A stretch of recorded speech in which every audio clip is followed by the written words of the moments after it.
Assalamualaikum warahmatullahi wabarakatuh. Berjumpa lagi dengan saya Nova Ervina, CGP angkatan 10, tulang bawang dari SMA Negeri 3 Menggala. Kali ini saya tidak sendiri, saya bersama dengan silakan Bu. Nomi Irayani, saya guru Mapol PPKN SMA Negeri 3 Menggala. Ya, kami akan melakukan percakapan pra-observasi. Baik. Assalamualaikum Ibu Nomi, apa kabarnya hari ini? Alhamdulillah baik sekali Bu Nova. Ya, baik. Hari ini kita mengadakan percakapan pra-observasi ya Ibu Nomi. Sebelum nanti saya akan mengamati proses pembelajaran yang akan Ibu lakukan di dalam kelas ya. Saya akan melakukan proses supervisi kelas. Baik Bu, ada beberapa pertanyaan nanti yang akan saya berikan kepada Ibu, di mana supervisi ini adalah untuk mengetahui dan mengevaluasi jalannya proses pembelajaran yang Ibu lakukan. Ya, baik. Ya. Di mana proses percakapan praobservasi ini juga sebagai tahapan awal sebelum nanti Ibu melakukan kegiatan pembelajaran di kelas, agar Ibu nanti persiapannya itu lebih matang, lebih percaya diri, dan bisa memberikan pembelajaran yang terbaik bagi anak didik Ibu serta didik Ibu. Ya. Pertanyaan yang pertama ya Bu ya, itu terkait dengan tujuan pembelajaran. Kira-kira apa tujuan pembelajaran yang ingin Ibu capai? Di kelas 10 ini kebetulan kita masuk ke bab 1 ya, yaitu Pancasila. Jadi itu ada sejarah perumusan Pancasila sebagai dasar negara. Jadi tujuan pembelajarannya adalah peserta didik mampu memahami dan merepresentasikan tokoh-tokoh pendiri bangsa serta sejarah lahirnya Pancasila sebagai dasar negara. Ya, baik. Jadi tujuan pembelajaran Ibu, siswa itu lebih memahami gitu ya tokoh-tokoh sejarah perumusan Pancasila ya sebagai dasar negara kita. Baik. Berdasarkan rancangan yang RPP yang Ibu berikan tadi ke saya ya, itu tujuan pembelajaran yang Ibu capai tadi sudah. Sekarang bagaimana dengan area pengembangan yang ingin Ibu capai? Yang ingin saya kembangkan yaitu pengetahuan dan keterampilan anak. Ya, pengetahuannya itu yaitu di bidang wawasan pengetahuan mereka mengenai tokoh-tokoh pendiri bangsa, kemudian sejarah lahirnya Pancasila sehingga menjadi dasar negara Indonesia. Keterampilannya adalah peserta didik mampu menyajikan karya, ya, terampil dalam menyajikan hasil diskusi dan percaya diri, serta masing-masing peserta didik memiliki keterampilan interaksi sosial saat melakukan diskusi. Ya. Jadi terdapat dua area pengembangan ya Bu ya, yaitu pengetahuan dan keterampilan ya, dimana kalau pengetahuan tadi siswa lebih memahami tokoh-tokoh sejarah ya yang merumuskan Pancasila sebagai dasar negara, dan keterampilannya siswa itu lebih terampil dalam menyajikan hasil karya diskusi, di mana di situ ada nilai kolaborasi, interaksi sosial, percaya diri gitu ya. Baik. Selanjutnya kira-kira metode, strategi, pendekatan atau media apa saja yang akan Ibu gunakan dalam proses pembelajaran nanti? Ya, kalau strategi pembelajaran saya masih pakai inquiry apresiasi, ya, jadi melalui pengetahuan. Kemudian metode pembelajarannya saya masih menggunakan bagaimana teknik berdiferensiasi. Kemudian anak-anak tersebut saya menggunakan link video. Kemudian kebetulan saya menggunakan Classroom. Di situ jadi saya mengirimkan video media pembelajarannya video dan link YouTube. Jadi anak-anak bisa melihat gitu dalam penayangan video tersebut ditampilkan bagaimana sejarah lahirnya Pancasila yang dirumuskan oleh para tokoh pendiri bangsa. Jadi anak-anak mulai nonton video itu, kemudian nanti mereka menyimpulkan dan ikut juga melaksanakan bagaimana memberikan pandangan mereka, bagaimana mengenai solusi, bagaimana mengenai usulan yang diusulkan pada saat sidang BPUPKI tersebut.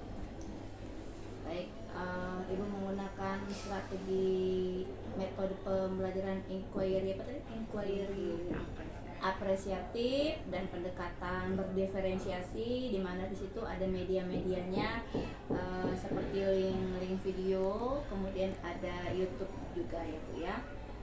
Oke, baik. Ibu menggunakan LKPD juga? Iya, Ada LKPD. ya, yang menggunakan LKPD. Baiklah Bu. Kemudian kira-kira kapan akan Ibu lakukan kegiatan pembelajaran tersebut di kelas berapa? Itu pada hari Kamis jam Lusa berarti ya, jam 9. jam 9. Berarti jam ke 34 ya. Oke, baik. Sepertinya saya bisa Bu, karena hari Rabu tersebut saya adanya di jam ke 78. Jadi insya Allah saya bisa hadir ke kelas yang Ibu ajar. Saya melakukan observasi atau supervisi kelas ya, baik, jam ke 34. Kemudian situ juga saya akan selain melihat, saya juga melakukan pencatatan hal-hal apa saja yang terjadi selama proses pembelajaran Ibu berlangsung di dalam kelas. Baik Bu, setelah nanti hari Rabu saya melakukan observasi, kira-kira hari Kamis terjadi selama proses pembelajaran Ibu berlangsung di dalam kelas. Baik Bu, setelah nanti hari Rabu saya melakukan observasi, kira-kira hari Kamis Ibu ada waktu, karena kita akan melakukan percakapan pasca observasi. Di situ kita tidak berdua saja, nanti ada Pak Izul Firdaus, pengajar praktik saya, yang ingin melihat pasca observasi kita jam pagi Bu, jam 1-2. Apakah Ibu ada waktu? Baik, bisa Bu Pak? Bisa, alhamdulillah ya Bu ya. Berarti jadwal kita cocok ya Bu ya, tidak ada masalah. Baik Bu, sebelum kita akhiri percakapan pra-observasi ini, kira-kira yang Ibu rasakan, Ibu dapatkan apa dari percakapan kita hari ini? Saya merasa lebih baik dan merasa lebih siap gitu, untuk mengikuti atau melaksanakan kegiatan pembelajaran di kelas. Lebih siap, lebih matang berarti persiapannya ya Bu ya. Itu saya juga mendapatkan gambaran ya dari strategi yang Ibu gunakan, materinya, pengembangannya, tujuannya. Saya pun bisa mendapatkan gambaran yang lebih jelas lagi untuk pembelajaran yang akan Ibu lakukan nanti. Baik Bu, terima kasih banyak atas waktunya. Demikianlah presentasi percakapan pra-observasi antara saya, Ibu Nova Ervina sebagai supervisor, dan bersama Ibu Nomi Irayani, guru mapel Pancasila di SMA Negeri Tegamunggala. Ya, terima kasih.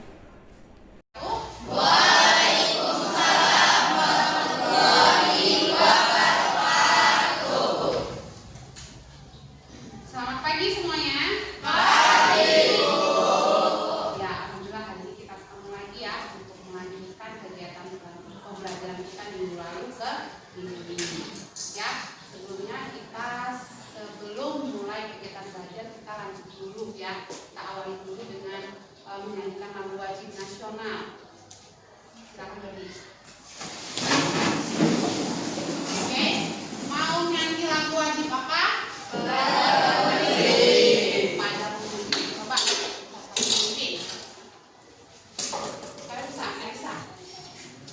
Nggak bisa. Yang bisa siapa? Supri. Oke, Supri.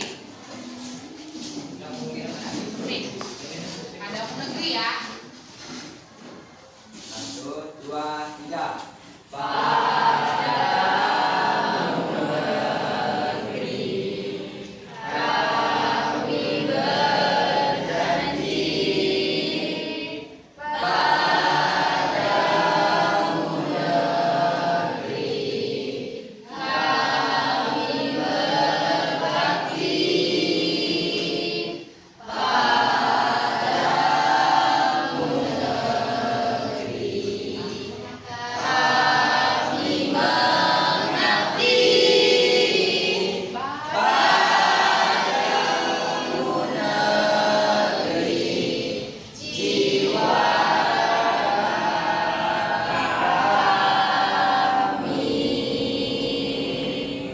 Silakan duduk. Terima kasih Supri. Sebelumnya Ibu absen dulu ya. Jadi, ada? Aldo, Hadir, Bu. Andre, Hadir, Bu. Aryadi, Ariantaka,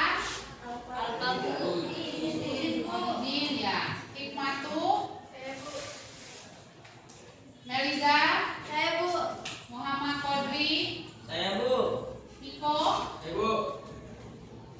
Revaldi, Hadir, Bu. Rehan, Ibu. Reza, Ibu. Salvina,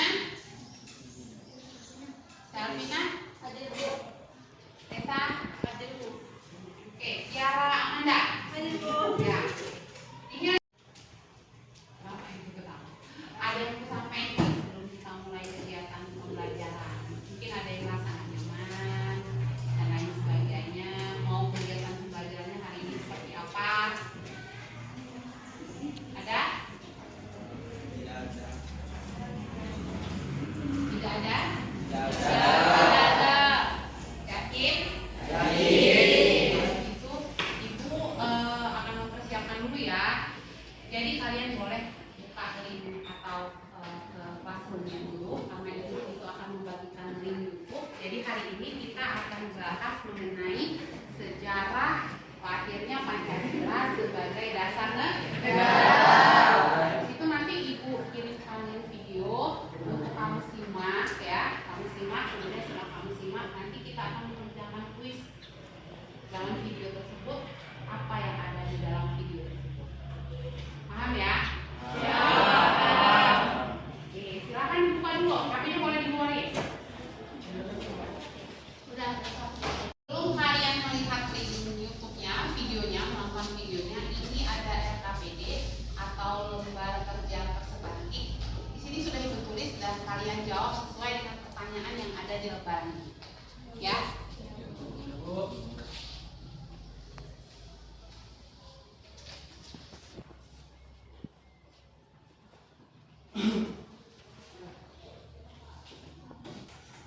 Udah. Oke, baiklah anak-anak, setelah kalian mengisi lembar kerja ini ya, sesuai dengan apa yang telah di sini, nanti salah satu di antara kalian boleh menyampaikan apa yang pesan dalam RKPD ini.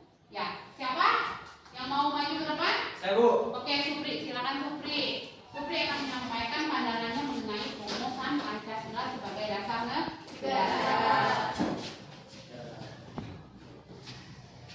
Sejarah lahirnya Pancasila. Pancasila sejak dikenal pada zaman Sriwijaya dan Majapahit. Nilai luhurnya telah diterapkan dalam kehidupan. Pancasila sendiri berasal dari bahasa Sanskerta, yaitu panca berarti 5 dan sila berarti dasar atau asas. Pancasila berarti 5 asas. Istilah Pancasila terdapat dalam buku negara Kertagama Sutasoma yang artinya adalah satu sandi yang 5 atau pelaksana kesusilaan yang 5. 20 Mei 1908 Boydi Utomo. 29 Oktober 1928 Sumpah Pemuda. 29 April 1945 BPUPKI Dogoretsu 2 Yundi Chosakai. Sidang pertama BPUPKI 29 Mei 1945 Juni 1945. Berdasarkan Kepres HO 24 tahun 2016 tentang hari lahir Pancasila menyatakan bahwa tanggal 1 Juni 1945 ditetapkan sebagai hari lahir Pancasila. Pancasila memiliki dua pengertian, yaitu pandangan hidup dan dasar negara. Dalam pelaksanaannya sehari-hari tidak boleh bertentangan dengan norma agama, norma kesusilaan, norma hukum, norma sopan santun. Pancasila digunakan sebagai dasar untuk mengatur penyelenggaraan negara atau mengatur pemerintah negara. Berdasarkan pengertian dan peran sebagai dasar yang statis, tuntunan yang dinamis, satu ikatan yang mempersatukan tiga fungsi Pancasila. 1. Fungsi yuridis yang merupakan fungsi pokok atau fungsi utama dari Pancasila dasar negara. 2. Fungsi sosiologis sebagai pengatur hidup kemasyarakatan pada umumnya. 3. Fungsi etis dan fisiologis, fungsinya sebagai pengatur tingkah laku pribadi. Ya. Terima kasih Supri, silakan duduk. Terima kasih, Bu. Ayo.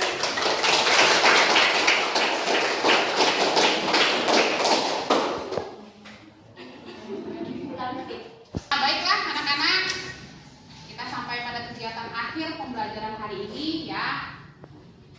Sebelumnya tadi sudah kita bahas mengenai bagaimana sih Pancasila itu dirumuskan. Jadi Pancasila itu tidak lahir tiba-tiba menjadi dasar negara, ada prosesnya ya, dan proses itu melalui sidang BPUPKI yang mana dari Trisila itu menjadi Pancasila, 5 dasar Pancasila bangsa kita. Jadi bagaimana menjalankan berbangsa mulai dari agama, kehidupan sehari-hari ya, hubungan antara kita dengan negara, hubungan antara dengan masyarakat, kita akhir itu adalah sosial, sampai sini kalian sudah paham bagaimana Pancasila itu harus jadi dasar negara.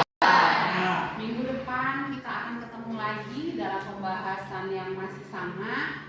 Dan minggu depan kita akan membentuk kelompok ya, kita akan pilih salah satu kelompok yang merumuskan Pancasila, yang kalian boleh cari tokoh tersebut dan kalian juga bisa memberi pandangan yang rumusannya diajukan oleh tokoh tersebut. Misalnya Soekarno mengajukan prinsip manusia dan kebangsaan.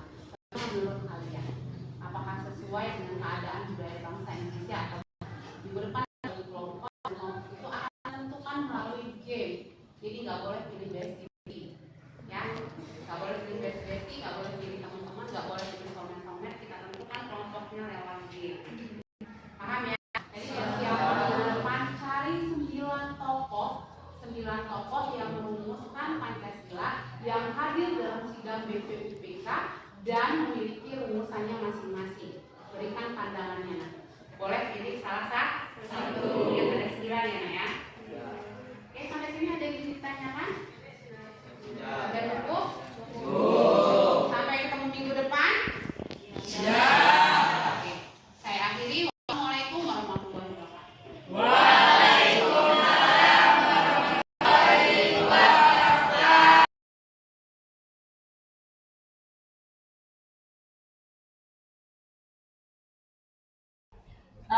Assalamualaikum warahmatullahi wabarakatuh. Kembali bersama saya Ibu Nova Ervina, CGP Angkatan 10 Tulang Bawang dari SMA Negeri 3 Menggala. Saya tidak sendiri, saya dengan Ibu Nomi Irayani, Guru Mapel Pancasila dari SMA Negeri 3 Menggala. dan pengajar praktik saya. Saya Zulfirdaus dari SMA ITB. Ya. Kami akan melakukan percakapan pasca observasi. Baik, Assalamualaikum Ibu Nomi. Waalaikumsalam. Kemarin kita sudah melakukan observasi kelas ya di 10.1. Bagaimana perasaan Ibu Nomi pada saat saya mau observasi Ibu di kelas kemarin? Tentunya saya merasa deg-degan ya Pak. Sedikit Deg-degan merasa sedikit. tidak nyaman karena diperhatikan gitu. Tetapi itu membuat saya merasa lebih baik. Jadi saya lebih siap lagi gitu dalam kelas itu sesuai sama kata PPP yang saya buat. Tapi setelah itu deg-degannya hilang Ibu ya.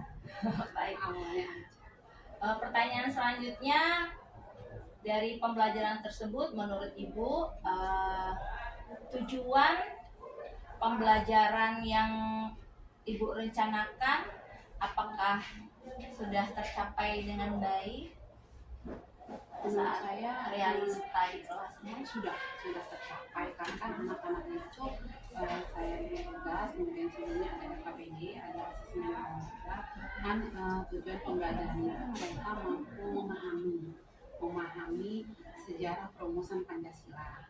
Kemudian mereka juga mampu menyajikan gitu, hasil karya diskusi mereka dalam bentuk presentasi, itu mereka mengulas kembali gitu bagaimana sejarah perumusan Pancasila.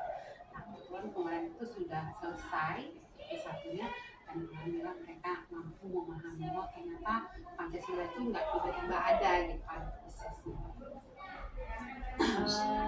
Pertanyaan selanjutnya, bagaimana dengan area pengembangan?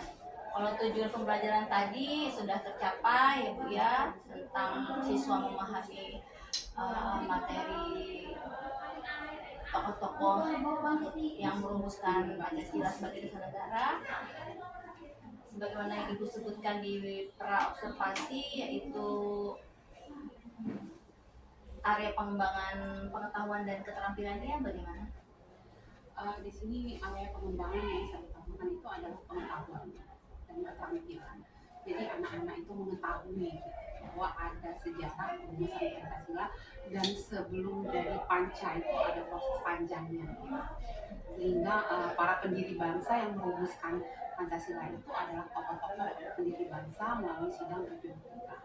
Jadi keterampilan yang saya kembangkan di sini adalah rasa percaya diri, kemudian peserta didik memiliki keterampilan sosial, artinya mereka bisa menyampaikan apa yang menjadi pandangan mereka dengan rasa percaya diri yang mereka miliki.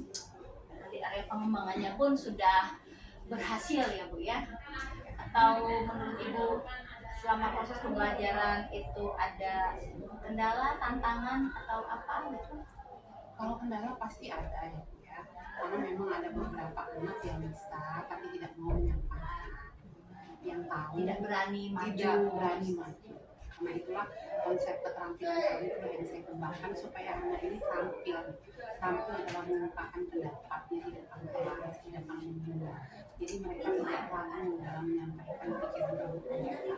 Dan teman-temannya juga saya ajarkan untuk selalu memiliki pikiran terbuka, menerima pendapat teman-teman yang lain sesuai dengan pandangan mereka pada konsep perumusan Pancasila sebagai dasar negara.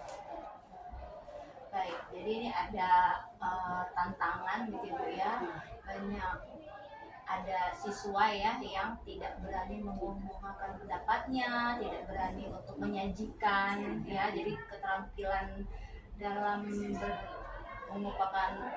mengemukakan pendapat, jadi bisa Ibu tingkatkan lagi ke depan seperti itu ya Bu ya. Menurut Ibu, mengapa hal tersebut bisa terjadi pada anak-anak ini? Kok masih banyak gitu yang tahu aja tapi nggak berani tampil? Kira-kira ada apa dengan anak-anak? Kalau menurut saya mereka takut salah, takut disalahkan, sudah takut salah, takut disalahkan. Mungkin dalam proses pembelajaran itu pernah menyampaikan tapi tiba-tiba salah dan disalahkan. Jadi sehingga untuk menyampaikan kembali itu merasa sungkan, segan, oh tidak perlu saja, tidak usah saja gitu, daripada nanti malu disalahkan, lebih ke perasaan malu. Jadi hal seperti itulah yang membuat anak-anak akhirnya tidak percaya diri untuk menyampaikan apa pendapat mereka gitu ya masing-masing. Padahal mereka bisa, tapi mereka memilih diam. Kalau begitu Bu, apa rencana Ibu ke depannya untuk mengatasi tantangan tersebut di pembelajaran Ibu yang akan datang? Kalau saya masih pakai sistem paksa ya, tunjuk Paksa ya, tunjuk. paksa tunjuk. Jadi saya punya checklist gitu untuk anak-anak yang nggak berani ngomong gitu, nggak berani mengungkapkan pendapat, itu saya paksa. Minimal saya pada saat itu saya otodidak aja. Coba Reni, kamu tahu nggak siapa Soekarno? Nah, atau saya bilang, sehingga dia, oh iya Bu, saya tahu itu presiden pertama, itu yang merumuskan peri kebangsaan sila ketiga gitu, paling nggak dia bisa menyampaikan itu. Atau saya bilang, coba Nia, kamu kenal nggak sama Muhammad Hatta? Saya bilang, jawabannya saya itu membuat kalimat yang lebih mudah saja gitu. Kalau saya tidak membuat kalimat yang terlalu baku, siapakah nama presiden pertama? Tidak, saya tanya aja, kamu kenal nggak sama si Supomo gitu? Supomo itu siapa gitu? Dia itu ada nggak di panitia 9 itu? Harus jawab ya Bu ya. Harus jawab. Terus di sampingnya nanti saya tanya lagi, coba kamu sebutin temennya Supomo di panitia 9 itu siapa gitu. Di panitia 9 itu siapa gitu. Nanti temennya nyebutin, oh iya Bu, temennya Supomo itu ada 3, ada 4, waktu di sidang BPOI 2 gitu. Itu aja. Saya seringan mungkin gitu menyampaikan dengan kata-kata yang bersahabat gitu. Sehingga saya tidak membebani mereka dengan kalimat baku, dengan intonasi yang harus tahu, dengan situasi ketegangan itu enggak. Kadang-kadang juga saya main game, coba sebutin B itu apa gitu, gitu aja saya sampai nyaman aja dalam situasi pembelajaran. Semoga yang Ibu rencanakan ke depannya bisa terrealisasi, sehingga anak-anak Ibu juga pada saat Ibu menerapkan suatu proses pembelajaran ya, berdiferensiasi dan PSE, KSE, ke depannya anak-anak Ibu bisa lebih bagus lagi dalam area pengembangan keterampilannya. Baik, kali ini saya akan memberikan kesempatan kepada BP saya, Pak Irul, untuk memberikan umpan balik ataupun tanggapannya terkait dengan jalannya kegiatan pasca observasi ini, Pak. Silakan. Assalamualaikum warahmatullahi wabarakatuh. Waalaikumsalam. Tadi sebelum datang Bu Nomi sempat tanya Ibu kamu Bu Nova, bagaimana keadaan, bagaimana jalannya observasi. Alhamdulillah sudah berjalan dengan baik bersama Bu Nomi. Dan di pasca ini saya ikut mendampingi. Yang saya bisa saksikan berjalan sudah sangat baik Bu. Runtutan dari pertanyaan, identifikasi masalah, terus tujuannya, identifikasi rencana aksinya, dan tanggung jawabnya sudah terlihat di percakapan aksinya. Semoga untuk aksi nyatanya Bu Nova bisa berjalan baik Bu sampai nanti di-upload.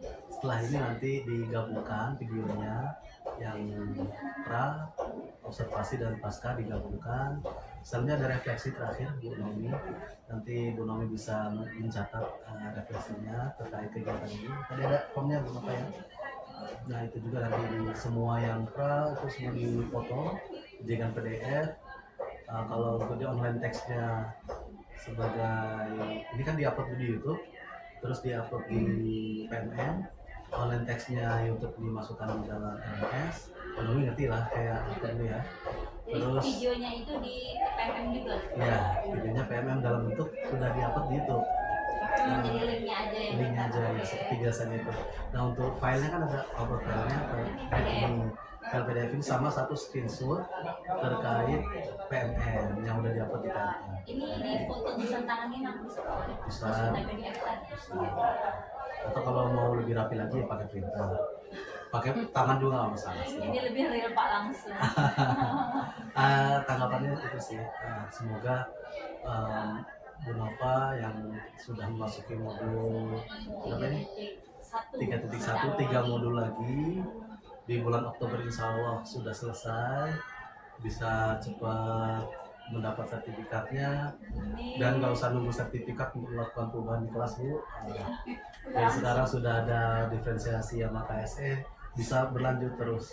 Dan yang paling penting kolaborasi bersama rekan sejawat, jangan sendiri kita dapat ilmunya, bareng-bareng dibagi gitu ya. Kombel.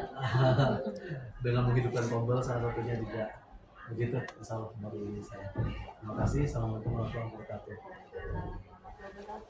Baiklah, akhirnya rangkaian supervisi akademik mulai dari observasi di kelas dan saat ini pasca observasi telah selesai. Saya sebagai coach Ibu Nova Vina dan coach saya Ibu Nomi Girayani, dan ada Bapak Rizul Firdaus. Saya ucapkan terima kasih banyak pada Ibu Nomi dan Bapak Rizul atas waktunya. Semoga kedepannya juga saya akan lebih bisa lagi mempraktekkan praktek baik coaching ke rekan-rekan sejawat yang lainnya. Terima kasih. Wassalamualaikum warahmatullahi wabarakatuh. Waalaikumsalam.